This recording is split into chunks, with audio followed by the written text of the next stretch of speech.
Agra red fort. Taj Mahal থেকে প্রায় 2.5 kilometre দূরে এবং যমুনা নদীর তীরেই অবস্থিত এই আগ্রা ফোর্ট। মূল প্রবেশ পথ দিয়ে আমরা প্রবেশ করছি আগ্রা ফোর্টে।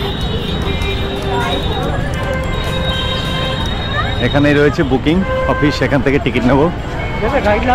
আগ্রা ফোর্টে প্রবেশের টিকিট সংগ্রহ করব। ইন্ডিয়ান টুরিস্টের জন্য টোটাল 50 টাকা পার হেড টিকিটের ফেয়ার এখানে। বাচ্চাদের 15 বছর নিচে যাদের তাদের টিকিট লাগে না। আর এই বাগানের মধ্যে বাঘ ছাড়া থাকতো, যদি বাইরে থেকে আক্রমণ হয় প্রথমে বাঘের হাতে পড়বে, তারপরে কুমির হাতে পড়বে, তারপরে পাঁচিল টপকাতে হবে, তারপর সেনাবাহিনীর হাতে সামনে। বর্তমান আগ্রা ফোর্টের প্রথম সূচনা হয়েছিল মাহমুদ গজনির হাতে। পরবর্তী সময়ে 15th সেঞ্চুরিতে চৌহান রাজপুত দখল নিয়েছিলেন এই আগ্রার। এরও পরে সিকান্দার খান লোদি দিল্লি থেকে আগ্রাতে রাজধানী স্থানান্তরিত করেন। সময়টা 1487 থেকে 1517। এরও পরে পানিপথের প্রথম যুদ্ধ 1526। এই সময় মোগলরা আগ্রা দখল করে এবং সেখান থেকেই তাদের শাসন ব্যবস্থা পরিচালনা শুরু করেন। পরবর্তী সময়ে হুমায়ুন শেরশাহর হাতে পরাজিত হন এবং আগ্রার দখল আসে শেরশাহের হাতে। 1556 খ্রিস্টাব্দ পানিপথের দ্বিতীয় যুদ্ধ। এই যুদ্ধে মোগলরা পুনরায় আগ্রা দখল নেয় এবং সম্রাট আকবর এই বর্তমান আগ্রা ফোর্টকে নতুনভাবে তৈরি করেছিলেন একটি দুর্ভেদ্য দুর্গ হিসাবে এবং ভারতবর্ষ শাসনের মূল কেন্দ্র হিসেবে। রাজস্থান থেকে আনানো হয়েছিল স্যান্ডস্টোন, যা দিয়ে তৈরি হয়েছিল এই ফোর্টের বাইরের অংশ, আর ভেতরের অংশ তৈরিতে ব্যবহার হয়েছিল ইট। প্রায় 4000 শ্রমিক 8 বছর কাজ করে 1573 খ্রিস্টাব্দে দুর্গের কাজ শেষ করেন এবং আকবরের পরে জাহাঙ্গীর এবং শাহজাহান তারা এখান থেকেই মোগল শাসন ব্যবস্থা পরিচালিত করেছিলেন।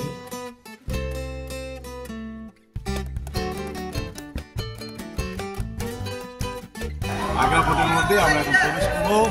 আগ্রা ফোর্ট, সম্রাট শাহজাহান এই ফোর্টের মধ্যে নিজেকে সুরক্ষিত রাখতেন। আগ্রা ফোর্ট 1638 খ্রিস্টাব্দ পর্যন্ত মোগল শাসনের প্রাণকেন্দ্র ছিল এই আগ্রা ফোর্ট, যেখান থেকে পরিচালিত হতো সমগ্র ভারতবর্ষের শাসন ব্যবস্থা। শাহজাহান তার আমলে দিল্লিতে তৈরি করেন শাহজাহানবাদ, যা বর্তমানে লাল কিলা নামে পরিচিত। এই 1638 খ্রিস্টাব্দে আগ্রা থেকে দিল্লিতে রাজধানী স্থানান্তরিত হয়। ততদিন পর্যন্ত এই আগ্রাই ছিল ভারতবর্ষের শাসনের মূল কেন্দ্র এবং তারপরে ব্রিটিশ বর্তমানে ভারতবর্ষে এটি একটি দর্শনীয় স্থান রয়েছে আগ্রা ফোর্টের একদম কেন্দ্রস্থলে, যেখানে প্রতিটি দেয়ালের প্রতিটা ইঞ্চি বহন করে চলেছে শ্বেত মার্বেল পাথরে মোড়া আভিজাত্যের চূড়ান্ত নিদর্শন। এখান থেকে প্রত্যেকটা সৌধই তৈরি রয়েছে যমুনা নদীর দিকে মুখ করে।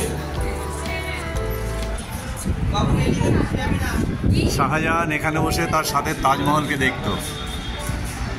নিচে রয়েছে পরীক্ষা সুরক্ষা বলয় আর দূরে রয়েছে তাজমহল। এখান থেকে পরিষ্কার দেখা যাচ্ছে তাজমহল। আগ্রা ফোর্ট থেকে তাজমহল। এটা মিনা বাজার। এখানে সেই সময়ের সবচেয়ে সেরা জিনিসগুলো এখানে নিয়ে আসা হতো। রাজ পরিবারের লোকেরা তারা সব থেকে সেরা জিনিস এখান থেকে নিতেন। এই সেই মিনা বাজার। এখানেই মুমতাজকে প্রথম দেখেছিল শাহজাহান, তাকে ভালো লাগে, তাকে বেগম বানান। পুরো শ্বেত পাথর দিয়ে মোড়া মীরা বাজার আগ্রা রেড ফোর্টের ভেতরে। খাসমহল আমার ঠিক পেছনে। এখানে রাজার একদম অত্যন্ত কাছের লোক, তার সঙ্গে এসে দেখা করতে পারতেন। এরকমই একটা জায়গা, পুরো সম্পূর্ণ লাল দুর্গের ভেতরে এমন সাদা মার্বেলে মোড়া একটা জায়গা। সত্যি অত্যন্ত যত্ন এবং বিলাসবহুলভাবে তৈরি হয়েছিল প্রতিটি জায়গা। সূক্ষ্ম কারুকার্য মার্বেল এবং অন্য পাথর দিয়ে তার মিশেল দেখুন। অবাক করার মতো শৌখিন কাজ, বিলাসিতার নিদর্শন এই আগ্রা ফোর্টের অন্দরমহল। মোগল শাসনকালে ভারতবর্ষের বিভিন্ন রাজ্যের রাজারা এখানে আসতেন। তারা এই আভিজাত্যের কাছে মাথা নোয়াতে বাধ্য হতেন। জাহানারা বেগম তার থাকার জায়গা।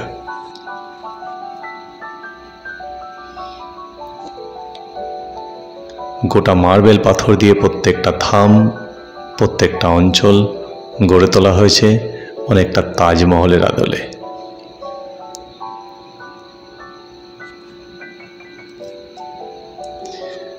প্রত্যেকটা অংশ এমন যত্ন সহকারে বিলাসবহুলভাবে তৈরি হয়েছে, চোখের সামনে রয়েছে তার নিদর্শন।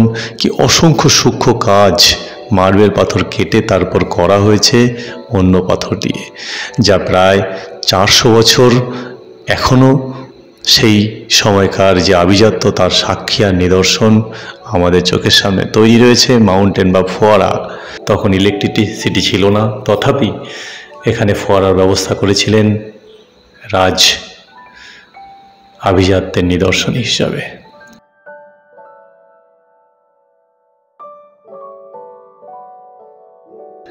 দেওয়ানি খাস, সামনে দেওয়ানি খাস। এখান থেকে মুঘল সম্রাট আকবর, জাহাঙ্গীর, শাহজাহান তারা অভিজাত এবং রাজপরিবার বা অন্যান্য উচ্চপদস্থ কর্মচারী তাদের বিচার ব্যবস্থা পরিচালনা করতেন এই দেওয়ানি খাস থেকে। সামনে খোলা লন, আর সামনে রয়েছে একটা বিরাট কালো পাথরের সিংহাসন। জাহাঙ্গীরের বসার সিংহাসন এটা।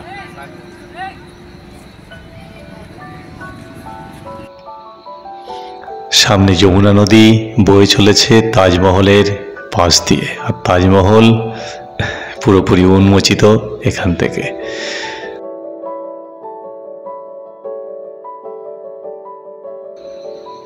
সমগ্র অঞ্চলটা রাজপরিবারের যে সদস্য তাদের থাকার জায়গা, পাশাপাশি অসংখ্য ঘর রয়েছে সুন্দরভাবে সাজানো। দেওয়ানি খাস তারই পাশে। এইরকমই রাজপরিবারের যে থাকার ঘর, তার সামনে দিয়ে এগিয়ে যাচ্ছি। কিছুক্ষণের জন্য মনে হয়েছিল আমি যেন এখানকার সেই মোগল সম্রাট। সাঙ্গপাঙ্গ নিয়ে এগিয়ে চলেছি ইতিহাসের পাতার উপর দিয়ে, ইতিহাসকে সাক্ষী রেখে। প্রত্যেকে আনন্দ করছি আমরা প্রতিটা মুহূর্ত, ঐতিহাসিক জায়গা এবং তার ভালো লাগা।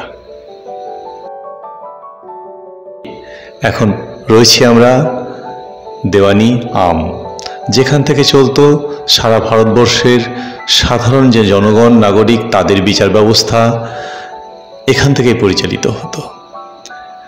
আগ্রা ফোর্টের মূল যে কেন্দ্র তার ঠিক বাইরে এখানে বসেই চলতো জনসাধারণের বিচার ব্যবস্থা। এখানকার সম্রাট বসতেন, এখান থেকে বিচার ব্যবস্থা পরিচালনা করতেন, কোনো নির্দেশ দিতেন।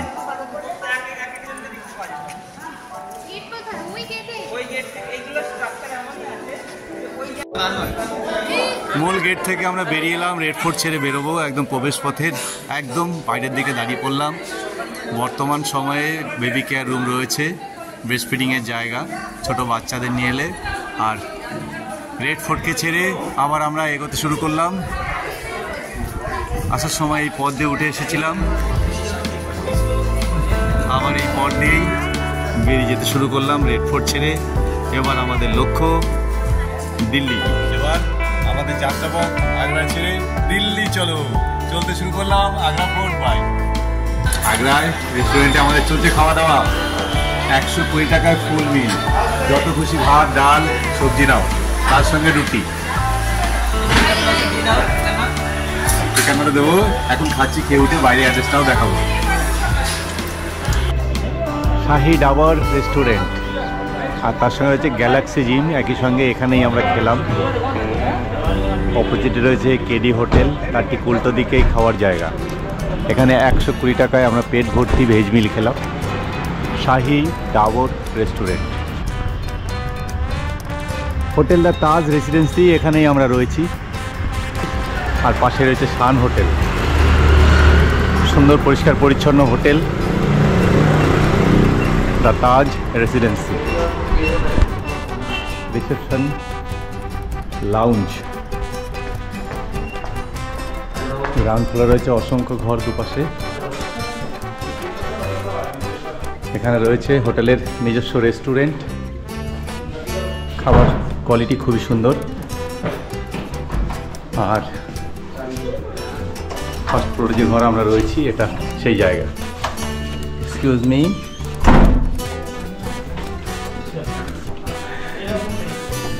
এটা একটা রুম, পায়খানা বাথরুম রয়েছে, পরে রেখে দেবে ইনসাইড। আর একটা রুম যেটা আমরা রয়েছি সেটা হচ্ছে 205।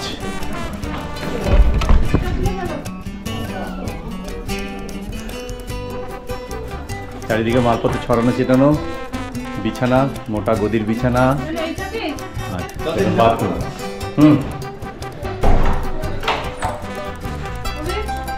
2200 টাকা এখানকার ভাড়া, কিন্তু আমরা রয়েছি 1500 টাকায়। রাজু ট্রাভেলস, এখান থেকে আমরা আগ্রা থেকে দিল্লি যাওয়ার বাসের টিকিট করলাম।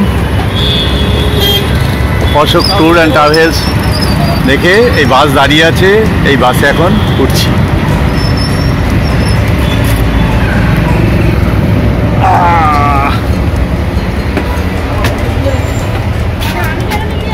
এই বাসে করে এখন আমরা আগ্রা থেকে দিল্লি যাব।